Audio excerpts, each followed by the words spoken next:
Hello. आई होणं म्हणजे असं एकमेव जॉब आहे ज्याच्यामध्ये लंच ब्रेक, वीकेंड्स असं काही नसतं. निदान आपलं बाळ 5 वर्षाचं होईपर्यंत तरी. आणि हे काय माझं एकटीचं नाही आहे, सगळ्यांचंच असं असतं, फक्त मी डॉक्युमेंट करते आहे. तर रात्री पुन्हा मीरा थोड्या वेळ जागल्यामुळे, थोड्या वेळ म्हणजे 3-4 तास जागल्यामुळे सकाळी उठायला उशीर झाला. पुढचे सगळे कामं, दूध तापवणं आणि आज राजमा चावलचा मेनू मी ठरवला होता. आणि मग मीरासाठी तेच तो राईस, मग जिरा राईस तिला देणार होते मी, सिम्पल.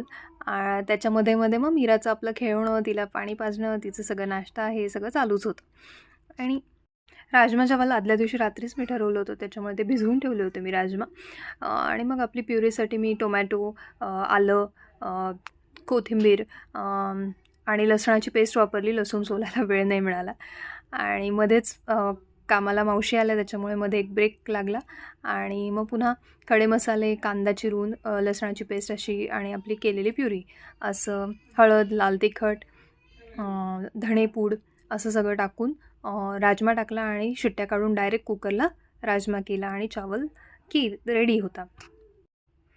आणि मग मीरा बरेच तिला झोप आली होती, तर तिला झोपवलं आणि मग आज मग माझी आंघोळ, पूजा असं सगळं. बाह्या लक्ष्मीः उपैतुमां स्ट्रेस्मिन् कीर्तिवृद्धिं ददातु मे. पूजा झाल्यावर खूप प्रसन्न वाटतं.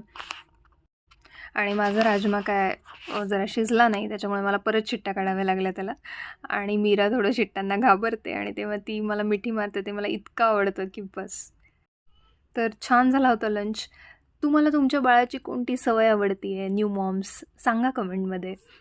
दुपारी मीराची मस्ती चालू होती. रात्री माझी झोप नाही झाल्यामुळे माझी पण थोडी चिडचिड झाली. आणि ते थोडंफार चालणारच नाही यार.